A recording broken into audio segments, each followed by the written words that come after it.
Ladies and gentlemen, Omali Bogo, who was elected the president of Gabon, is no longer the president of Gabon, according to the military junta. The military junta took over the power and declared all institutions that have been established as illegal. They also declared the elections as illegal. You remember that the issue of elections is becoming very hot in Africa today. Remember the disputed elections in Nigeria, where the old man became the president in a very disputed elections. Kenya has not healed over a disputed elections even today. And we even saw in Kenya the military men being mentioned in elections. You remember Niger, that is, just the other day, the military junta took over the reign of leadership. You remember Sudan is also experiencing the same. And our government is trying to broker peace in Sudan, that is, not South Sudan. Something that the generals are disputing, something that they are resisting. Ladies and gentlemen, allow me to pose just this one question, and I want your honest answer. Just write yes or no. Can there be a justified military takeover? Can there be a justified coup d'etat? If you ask me, the answer is yes.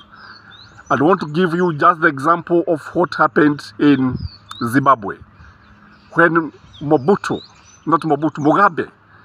remained in power for so many years, I think more than 40 years, because Zimbabwe gained her independence in 1980, and the military had to come out of the barracks and they had to come and seize power in a bloodless coup, and they gave the power.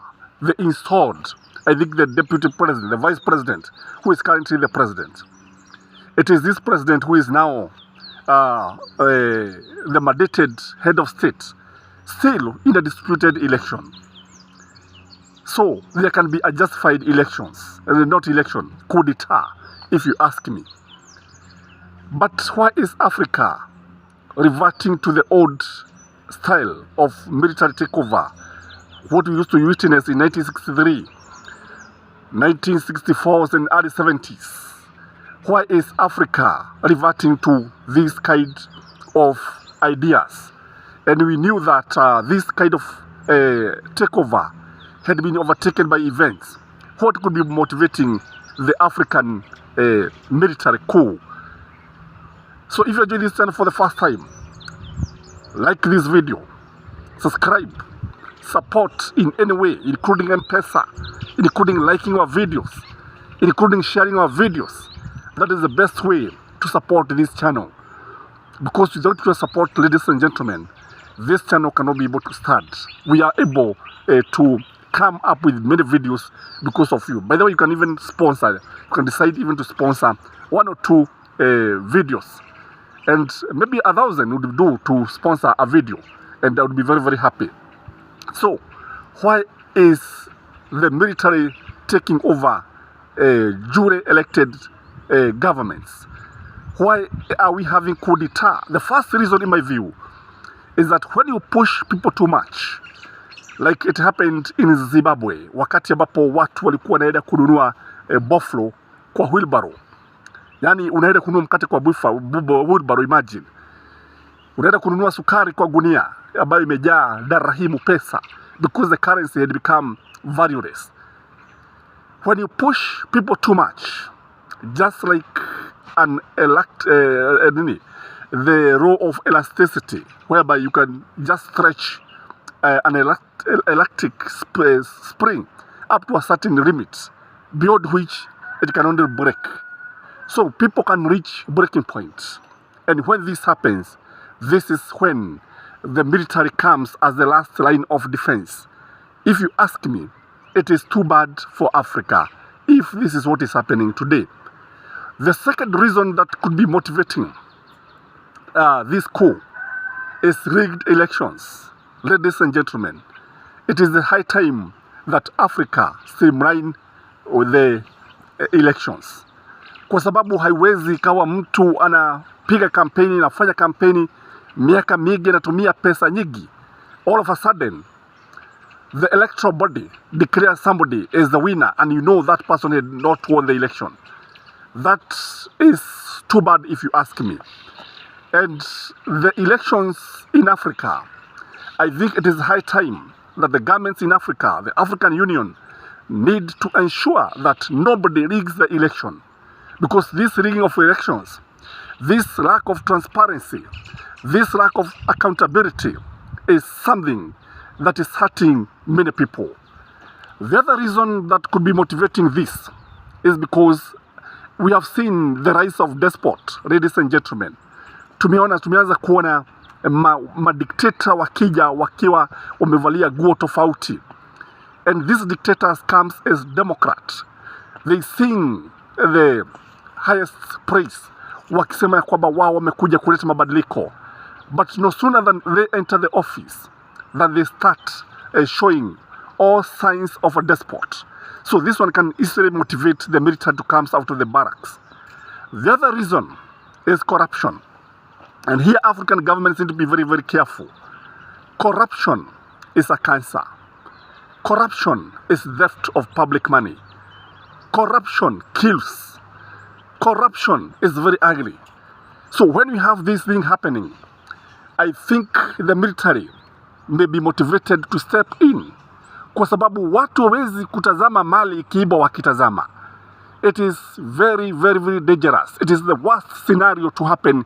Kwa sababu wakati jambo kama hili linatokea, watu wanaanza kulalamika wakijiuliza, kwa nini wizi wa mali yao uendelee? And remember, people are paying taxes because you are stealing from the people. So the military may come in as the last line of defense to defend the common mwananchi. This is something that could be motivating the military to come out. Something else that I want African government to be very, very careful about is tribalism. Tribalism and its ugly face is something that is killing Africa. Tribalism is something that is worse than cancer. It is malignant cancer if you ask me.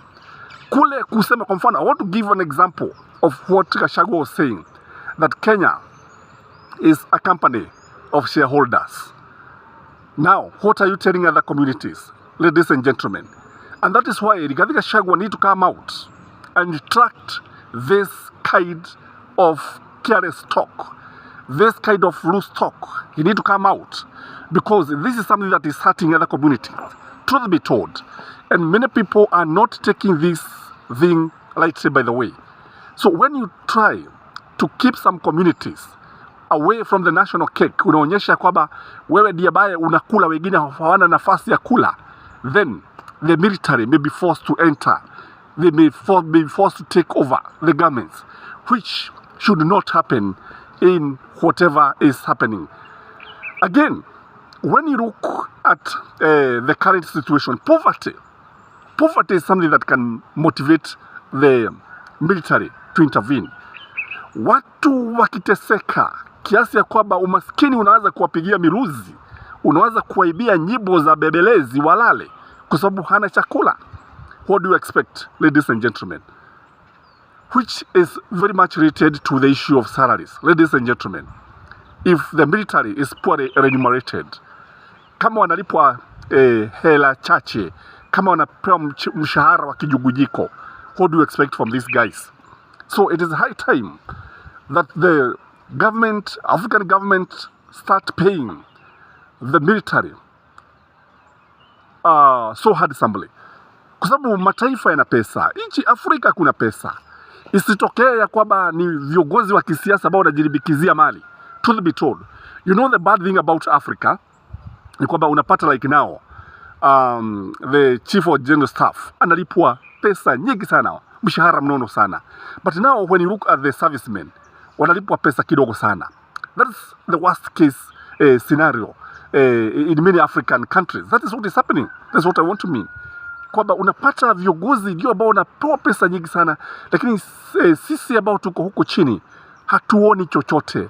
And that is why I think the African Union need to sit down and come up with a way of how they are going to solve these problems. Kwa sababu ukweli ni kwamba the perception that we are having now is that wale watu ambao wananufaika ni viongozi wa kisiasa. Wananchi wa kawaida hawanufaiki. Mfanyikazi wa kawaida hanufaiki. That is the message. That is the perception that is here on the ground everywhere you go in Africa. So this kind of dissatisfaction, if it continues in many African countries, I can assure you that what we are seeing is just a tip of the iceberg. That is the truth of the matter. Hujaona chochote, ni umeona tu masikio, hujaona pembe. Kwa sababu when you push people to the walls, it is very, very bad. Like now, if the regime come out and start killing people without caring, murdering people, and not even respecting the constitution, it is something that can motivate the military to intervene. I want you, ladies and gentlemen, to interact with me freely, just write yes or no, whether you think there can be a justified military or a takeover or coup d'etat in the comment section. Let us discuss these things, because even if we don't discuss them, they are happening in Africa. It happened in Gabon. It happened in Sudan. It happened in Niger. It can happen anywhere in Africa as long as people are pushed to the wall. And sometimes some of the military takeover are not justified. Some of them could be because the military guys are so much power hungry, na wakiwa na tamaa ya kuwa na uongozi. Unajua, power is very sweet, and absolute power corrupts absolutely. So some of the military takeover are not justified. Not all of them, but at least one, like the one that I've told you about Zimbabwe, that one I strongly believe was justified. What do you think, ladies and gentlemen?